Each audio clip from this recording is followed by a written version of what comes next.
Bonjour et bienvenue donc à cette petite série d'émissions que je vais faire, qui ne sont pas très longues et qui ont pour objectif donc d'amener une réflexion sur la pleine conscience intuitive.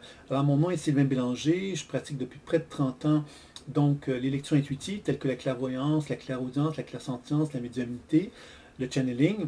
Et évidemment, je combinais ça avec des soins de déprogrammation de la mémoire cellulaire, des techniques de soins énergétiques. Donc c'est une approche finalement qui se veut assez holistique puisqu'on aborde pas mal toutes les facettes de l'être.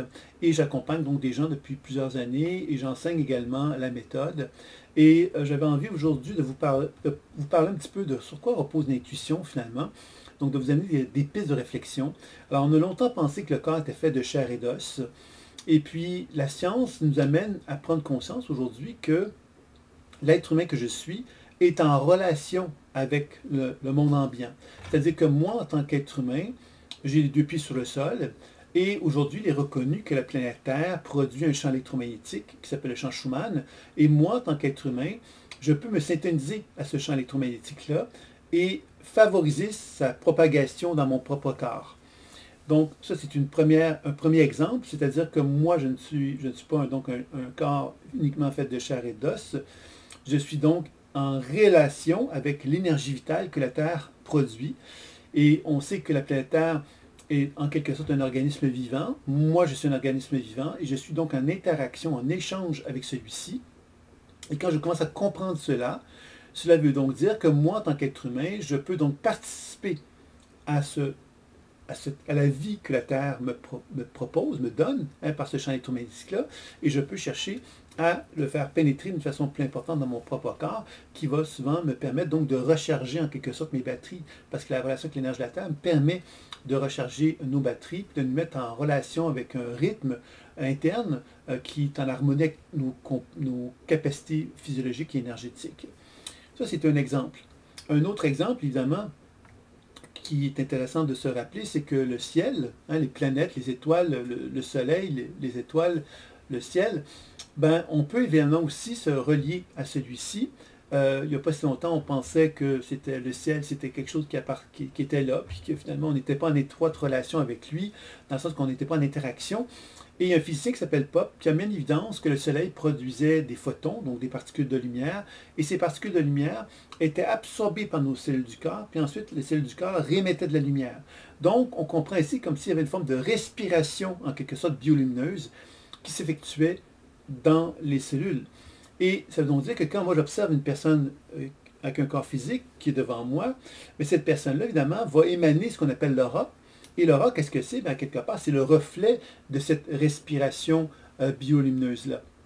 Ça veut donc dire que quand je regarde l'aura d'une personne, ou que je regarde mon propre aura, je suis en train d'observer le rayonnement électromagnétique des cellules. C'est-à-dire que je suis en train de poser un regard sur le potentiel santé qui anime une personne, puisque plus cette aura, à quelque part, produit un rayonnement équilibré et harmonieux autour de mon corps, mais plus évidemment, ça me permet de concevoir que cette personne-là a un excellent potentiel santé. Plus je constate que cette aura-là, quelque part, a des perturbations, des manques, des vides, etc., et plus évidemment, ça me permet de constater que cette personne-là n'a pas un bon potentiel santé. Et sur quoi ça repose?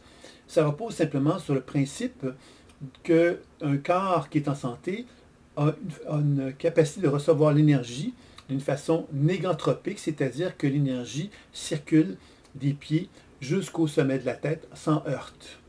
C'est-à-dire que l'individu, quelque part, qui est en santé, est dans une position justement où il n'y a pas de friction, il n'y a pas d'usure pour finalement maintenir les fonctions biologiques.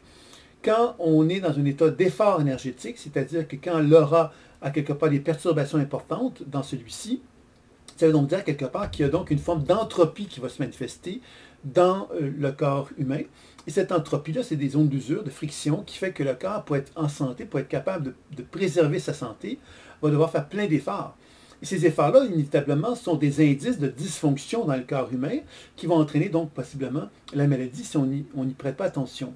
Donc c'est là que ça devient intéressant de comprendre que la lecture intuitive, que ce soit sur moi-même ou sur un partenaire, me permettant d'observer ce rayonnement biolumineux des cellules, me permet donc d'évaluer le potentiel santé d'une personne.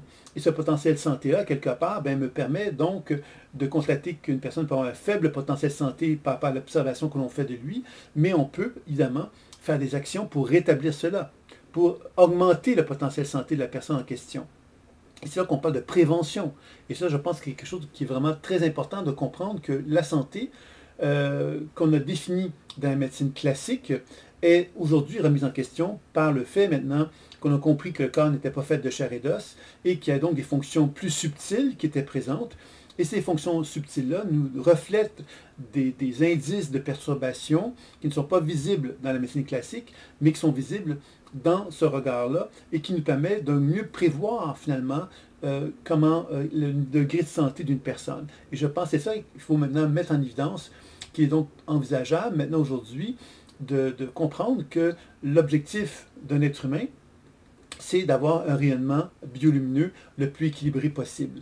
Et ce n'est plus donc une question simplement d'aller voir le médecin qui va lui refléter une vision médicale classique, qui est tout à fait importante et tout à fait fondamentale, mais on doit comprendre ici que le nouveau courant médical qui tend à prendre forme actuellement tend de plus en plus vers cette notion de prévention, donc de comprendre justement que la maladie c'est un élément important qu'il faut soigner, mais avant que la maladie s'installe, il y a également des éléments précurseurs qui vont le favoriser, et c'est là qu'évidemment que l'observation du champ énergétique peut être très intéressant à observer.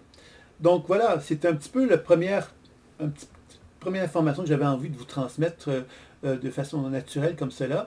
J'espère que vous avez apprécié. Si vous avez des questions, des interrogations, mais faites-le moi savoir. Il me fera plaisir de répondre à toutes questions ou commentaires que vous pourriez avoir. Donc au plaisir, puis à une suite, puisqu'il y aura d'autres petites vidéos comme ça que je vais produire régulièrement. À très bientôt. Au revoir.